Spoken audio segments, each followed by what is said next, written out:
Bonjour à tous, bienvenue à la Minute Marché du Capitaine. Aujourd'hui, on est mercredi 16 juin et c'est l'heure de votre rendez-vous analyse technique et trading. Comme d'habitude, avant même de regarder la vidéo, je vous encourage à mettre un petit pouce bleu et à suivre la chaîne du Capitaine. Je vous rappelle qu'il y a une grosse formation gratuite sur YouTube. Il y a une quinzaine d'heures de vidéos avec les indicateurs techniques, les bases de l'analyse technique, les chandeliers japonais, support et résistance. Bref, j'en passe. Il y a largement de quoi faire pour un petit moment si vous êtes débutant. Alors, au sommaire de cette vidéo, on va faire un point rapide sur la finance traditionnelle. Ensuite, on passe au Bitcoin. On va faire un tour rapide sur Ethereum. Et ensuite, on va regarder les cryptos qui sont un poil fortes. Et encore, il n'y en a pas beaucoup, donc ça va aller très vite. Alors, avant de commencer, j'aimerais faire un petit aparté rapide sur les news, sur les influences, etc., etc. Je voulais vous dire que faites attention à ce que vous entendez sur les réseaux sociaux, dans le sens où il faut toujours avoir votre propre avis. Ne vous laissez pas hyper par personne. Vous voyez bien les réseaux sociaux qui s'excitaient dernièrement, c'est pas la peine de s'exciter. Pour l'instant, on a toujours cette tendance qui est largement baissière en weekly. Vous allez rater aucun train en rentrant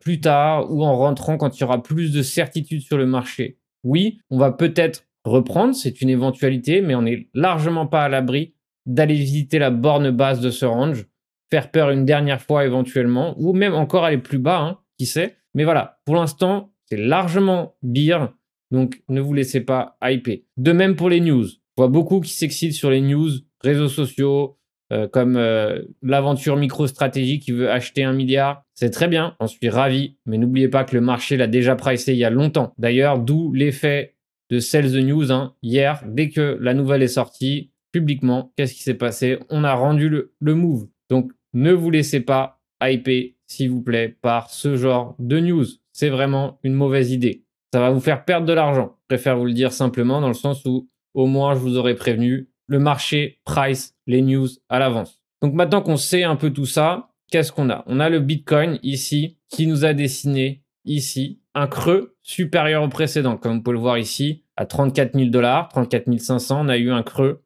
supérieur à celui-ci. Et d'après Larry Williams, lorsqu'on a un creux ici, un autre creux ici et un autre creux ici, ça s'appelle un changement de structure de marché. Donc d'après lui, lorsqu'on a ce type de configuration, c'est une configuration bullish pour le moment. C'est-à-dire que pour l'instant, si on achète éventuellement un retour vers cette zone, hein, ici vraiment cette zone qui m'intéresse beaucoup, c'est 37 000 $, 38 500, voire même si on vient gratter un peu plus bas, ça me ferait extrêmement plaisir là sur la zone de rechargement.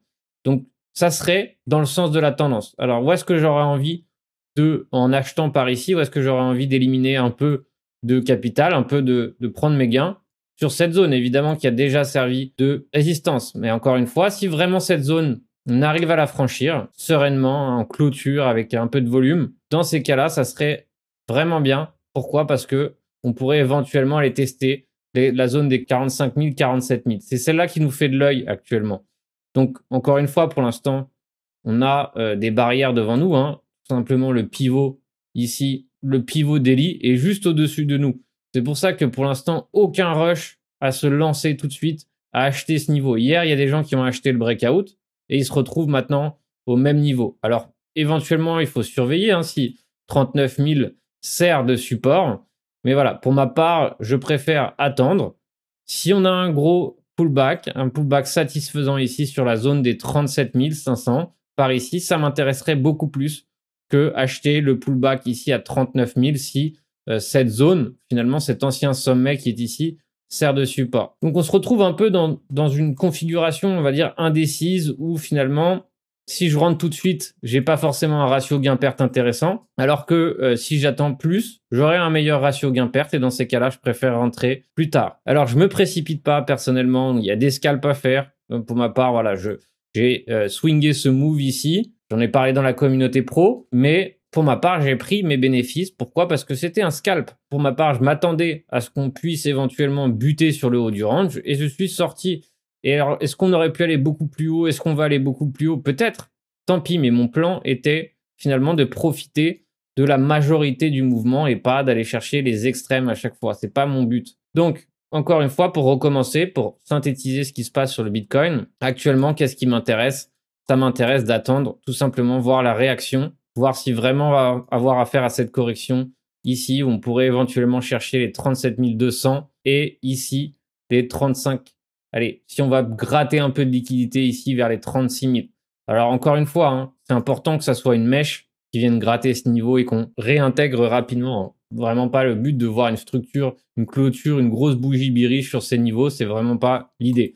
Je vous rappelle que maintenant, ça faisait longtemps qu'on n'en a pas eu. Un petit gap ici qui s'est dessiné comme par hasard à 37 600, donc dans la zone d'intérêt. Donc, je ne serais pas surpris, maintenant qu'on est si proche de ce gap, d'aller le clôturer. Donc, il ne faut pas oublier, il n'y a pas de rush, il ne faut pas se presser sur un marché financier. Vous pressez, vous coûtera de l'argent, tout simplement. Oui, il y a certains moments, ça part très vite, vous n'avez pas eu le temps de réagir.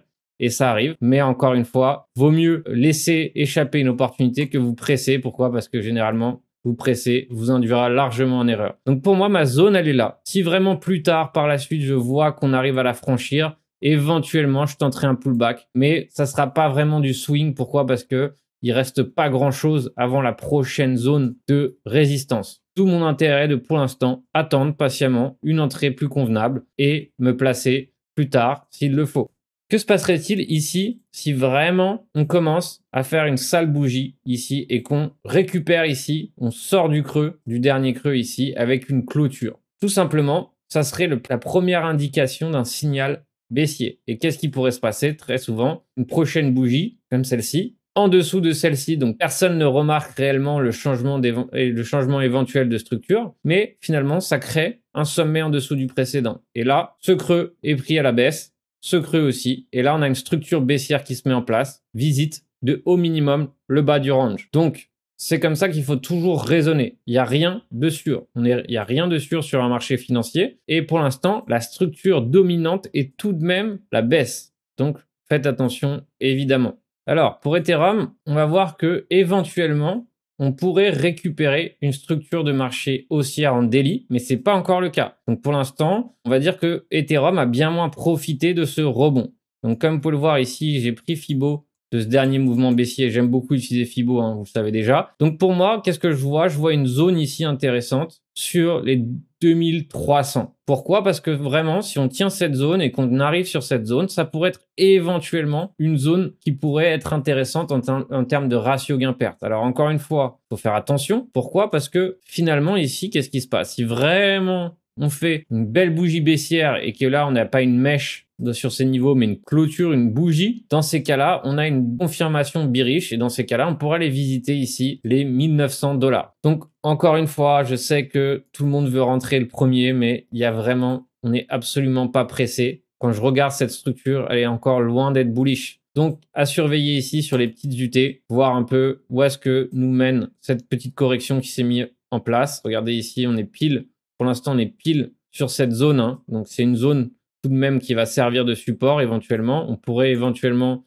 soit voir un rebond ici qui nous conduirait à cette résistance, ou soit tout simplement voir un sommet en dessous du précédent et finir par aller chercher plus bas encore. Donc, vraiment méfiance, faut pas se presser, soyez pas pressés encore une fois et soyez surtout vigilants. La meilleure solution dans tous les cas, c'est la gestion de risque. Pour se protéger face aux baisses, c'est tout simplement d'avoir une invalidation et surtout d'avoir une gestion de risque, de ne pas trop perdre par trade tout simplement parce que vous allez voir votre capital qui va s'évaporer. Encore une fois, c'était le sujet de ma newsletter pro, de préserver son capital. Le capital est votre outil de travail. Donc maintenant, un coin qui m'intéresse tout simplement parce qu'il a eu une petite montée forte, hein, il a bien récupéré. Maintenant, il a récupéré cette zone importante. Hein, on est encore largement sous cette zone de résistance hein, qui maintenant une zone pivot. Et 3,91 $ est une zone pivot pour le 1 inch. Mais en tout cas, belle résurrection ici à partir du 13. Donc, qu'est-ce que je fais? Tout simplement, je vais chercher un pullback le plus loin possible afin d'avoir le meilleur ratio gain-perte. Alors maintenant, on a cette petite structure haussière en 4 heures, presque haussière aussi en daily. Donc, le prochain creux pourrait être le début d'une structure haussière. Mais bon, pour l'instant, on a bien buté sur cette résistance. Je cherche évidemment un pullback qui pourrait éventuellement nous mener vers un W. Donc, encore une fois, mon but quand j'attrape ce genre de pullback, c'est au minimum de me servir par ici. Et en fonction de ce que me donne le marché, en fonction de la suite des événements, je peux éventuellement décider de continuer le trade et évidemment de pyramider par la suite si le trade rentre dans mon sens. Mais pour l'instant, je vous dis, c'est encore mou sur les altcoins. Ça, évidemment, ça pump, mais ça dump par la suite. Donc, vraiment très attention. Il y a juste le Chili's ici qui a fait un gros pump. Mais pour ma part, voilà, je ne traitais pas sur l'acheter actuellement. Encore une fois, on a eu un beau pullback ici, un trade réussi pour les pros. Et vraiment, ça a été bien. Maintenant, encore une fois, j'attends tranquillement un retracement. Donc, c'est bien, il y a du volume, ça me plaît. Encore une fois, mais on est encore largement sous résistance des 35 $ et vraiment la résistance pivot.